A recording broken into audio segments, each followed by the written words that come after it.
AI is, well, it's everywhere now, isn't it? Your navigation app, those uncanny recommendations on streaming sites. Absolutely unavoidable. But have you ever, really stopped to think how these systems learn? It seems like magic sometimes. Yeah, but it's definitely not magic. It's a really meticulous process. AI training. Right. And that's what we're diving into today. We're looking at your sources, particularly one called Entrenamiento de una inteligencia artificial, a pathway to solving complex problems. We want to pull back the curtain a bit. Exactly. Our mission here is to help you understand that core journey, how you get from just raw data to an AI that can actually do something useful, We'll look at why each step matters, what works, what doesn't. and some of the big challenges, because it's definitely not easy. By the end, you should have a much clearer sense of, well, what makes AI tick. Okay, so we're talking about the secret sauce, the real core of how AI gets its smarts, the training. The training. Before we jump into the steps, maybe let's picture a real-world example. Say, we're building an AI to predict crop yields, using drone images maybe to help farmers. Oh, that's a great example, yeah. Keep that in mind as we go. Perfect. So, first big question, why even train it? Can't you just design a really smart model and, turn it on? If only. Designing the model's like building the engine of a car. It might be beautifully engineered. But it needs fuel, right, and instructions. Precisely. The source we looked at calls training the heart of any successful AI application. Without it, the AI just sits there, can't deploy its potential. So the goal isn't just to build it, it's to make it learn to handle new stuff. Exactly. That's the key word, generalization. You want the AI to take what it learned from the training data and apply it effectively to new, unseen situations. Like our crop yield predictor, seeing a new field it's never analyzed before. Okay, and how do you know if it's doing a good job learning? Well, there are specific objectives. You want to minimize errors, obviously, Right. reduce the gap between its predictions and the actual reality. Like how far off its yield prediction is from the actual harvest number. Exactly. And you want to optimize performance based on specific metrics, maybe accuracy, or things like recall, making sure it finds all the instances it's supposed to find, or F1 score, which balances finding things with being precise. And crucially, you mentioned generalization, making sure it works on new data, avoiding that, what's it called? Overfitting? Yes, overfitting, that's a huge one, where the model basically just memorizes the training data, quirks and all, but then falls apart when it sees something slightly different. Like it only works perfectly on the farms it trained on, but nowhere else. You got it. Yeah. We also need robustness. It should be stable even if the input data is a bit noisy or varies. And efficiency, it needs to work reasonably fast without needing, a supercomputer for every prediction. These aren't just technical goals then, are they? It's about making AI actually useful and trustworthy in the real world. That's the bottom line. Reliable, applicable, useful. So, okay, big goals. But how do developers actually start tackling these? The source mentions some concrete targets, right? Getting good data, prepping it, picking algorithms. Yeah, it breaks it down. High-quality data is paramount. Effective pre-processing, cleaning that data up, choosing the right algorithm for the job, tuning these things called hyperparameters. We'll get to those, I'm sure. Oh, yes. Rigorous validation, making sure it actually works. And then finally, deploying it and keeping an eye on it. It's a whole journey. A journey with distinct phases, it sounds like. The source calls them well-defined phases, almost like steps on a map. That's a good way to put it. And the very first phase, phase one, happens before you even think about code. It's defining the problem and scope. Right. So for our crop yield example, what exactly are we trying to predict? Precisely. Is it just classifying plants as healthy or diseased? That's classification. Or are we predicting the exact yield in tons? That's regression. Maybe we're clustering farms with similar characteristics. Or using natural language processing if we were analyzing farmers' text notes. You need to know the target. Absolutely. And you need to define your metrics of success right here. For yield prediction, maybe it's mean squared error, how far off are our predictions on average. This metric guides the whole training process. And you have to think about limits too, right? Like computing power or how much drone data you can actually get. Exactly. Practical constraints. Resources, time, data availability, privacy concerns with farm data. All that needs to be mapped out up front. It sets the stage. Okay, stage set. Problem defined. Next up, the fuel. Data. Phase two. Data collection and preparation. And you said it, the source calls data the fuel. Its quality, its quantity, directly impacts how well the model can learn. And I've heard this is often the most time-consuming part, like way more than the fancy algorithm stuff. Oh, easily. 80% data work, 20% AI magic. Yeah. It's not far off sometimes. First, you collect it. Historical yields, weather data, soil types, drone imagery, for our example, from databases, maybe sensors, surveys. Then the cleanup crew comes in. Yep. Cleaning and pre-processing. This is critical, but often unglamorous. Handling missing values, do you fill them in somehow, or just delete that record? Dealing with outliers, like a single yield number that's impossibly high or low. Got to smooth things out. And normalizing or scaling the data. Yeah. Getting different types of data, like temperature and rainfall, onto a similar scale, so the algorithm doesn't overweight one just because its numbers are bigger. Makes sense. Then encoding categorical variables, things like crop type, need to be turned into numbers the AI can understand, maybe using techniques like one-hot encoding. And sometimes you have too much data or too many features. Yeah, that can happen. Dimensionality reduction.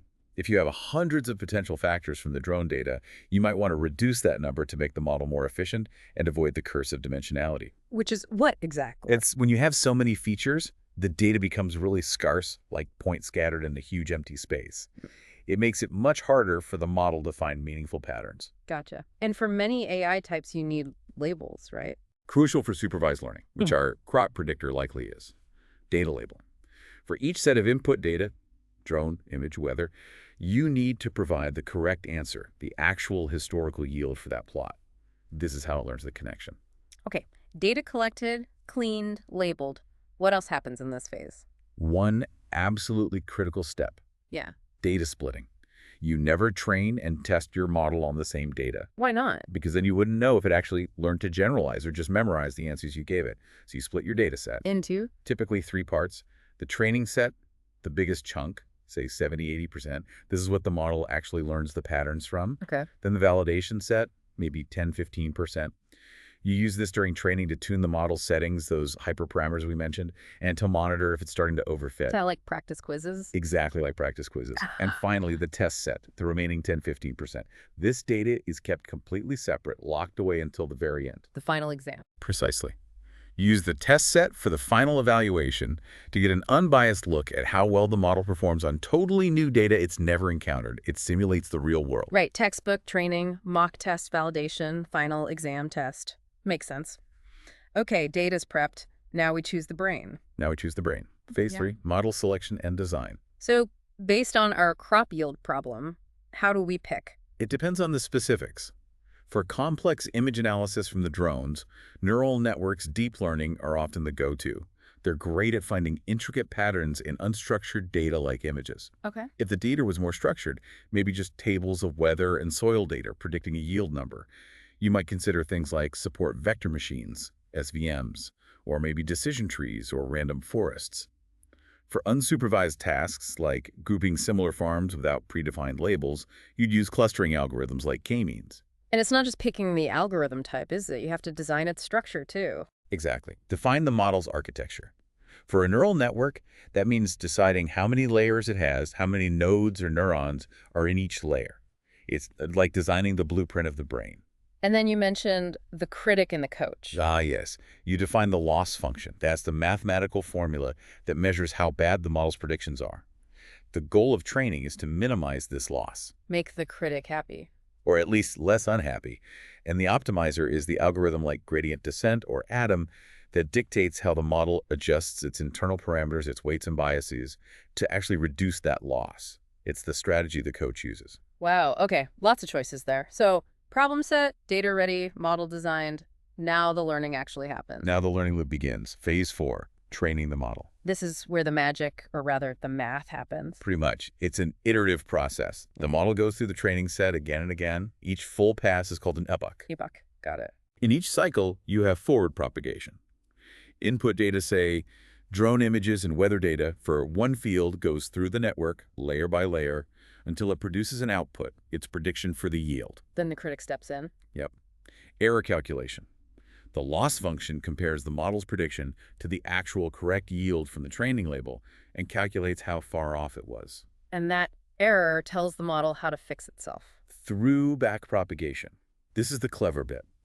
The calculated error signal travels backward through the network, and the optimizer uses it to figure out how to adjust the weights and biases of each connection, each neuron just a tiny bit in a direction that should reduce the error next time. So it's constantly getting feedback and tweaking itself. Like, oops, predicted too high. Let me adjust these internal knobs slightly. That's a perfect analogy.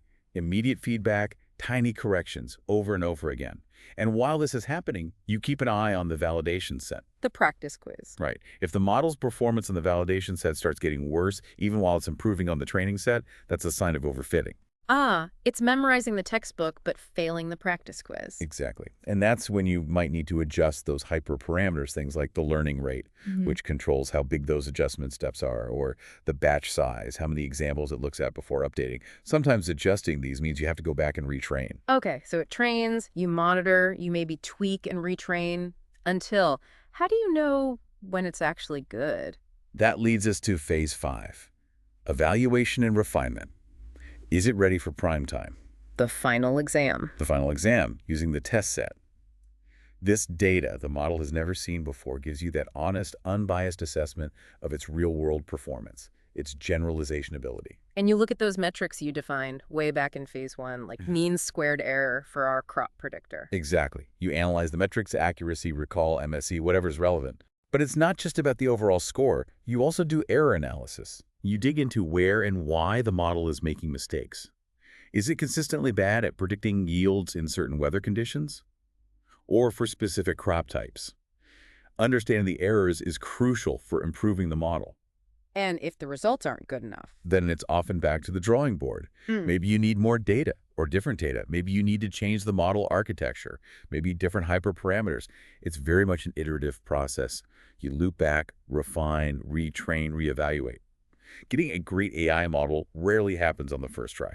It sounds like patience is key. Okay, let's say we've iterated, refined, and the evaluation looks good. Our crop predictor is performing well on the test set. What's next? Then you move to the final phase, phase 6, deployment and monitoring, taking it out into the real world. Putting it to work. Right. Deployment means integrating the trained model into the actual application. Maybe it becomes an API that a farmer's app can call. Maybe it's embedded directly into software on a smart tractor. And you can just leave it running. Not quite. That's where continuous monitoring comes in.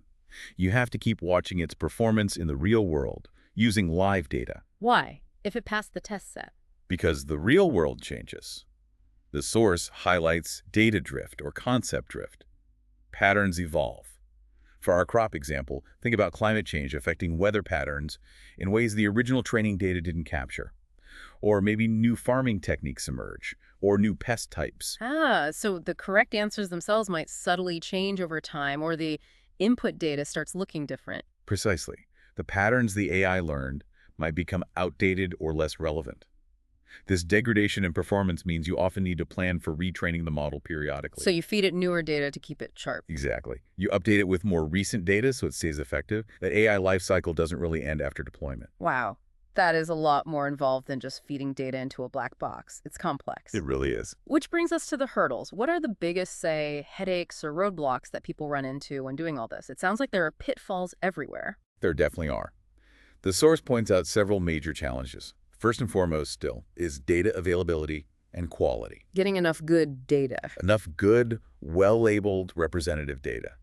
It's hard, especially for niche problems. And crucially, the source mentions biases in the data.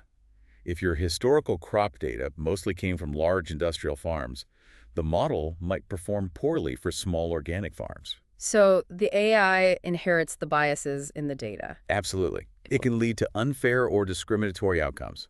It's not just a technical problem, it's a huge ethical one.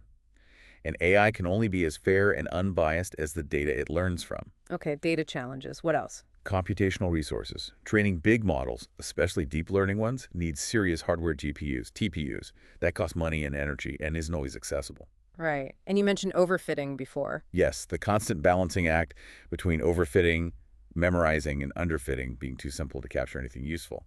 It's tricky to get that balance right. And those hyperparameters. Selection and optimization of hyperparameters. Yeah. There's no magic formula.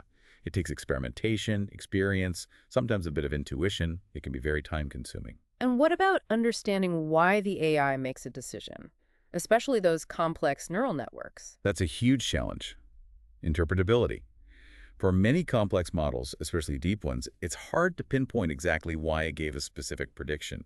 They can be like black boxes. Which is a problem in areas like medicine or finance, I imagine. Absolutely critical there. You need to trust and be able to explain the decisions.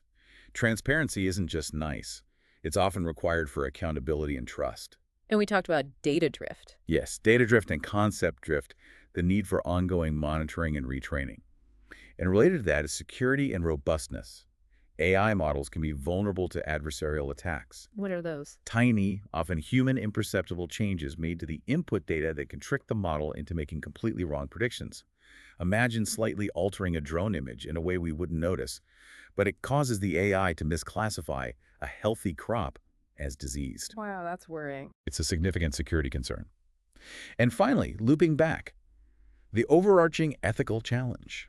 Ensuring models are fair, equitable, and don't perpetuate societal biases hidden in the data. So it's a complex, iterative journey fraught with challenges. That really sums it up. The core takeaway is that AI training is this multifaceted, iterative process. It's so much more than just algorithms. It needs deep problem understanding, meticulous data work, careful design and tuning, constant checking. And above all, good data. Above all, data quality. As the source says, a model only can be as good as the data with which it was trained.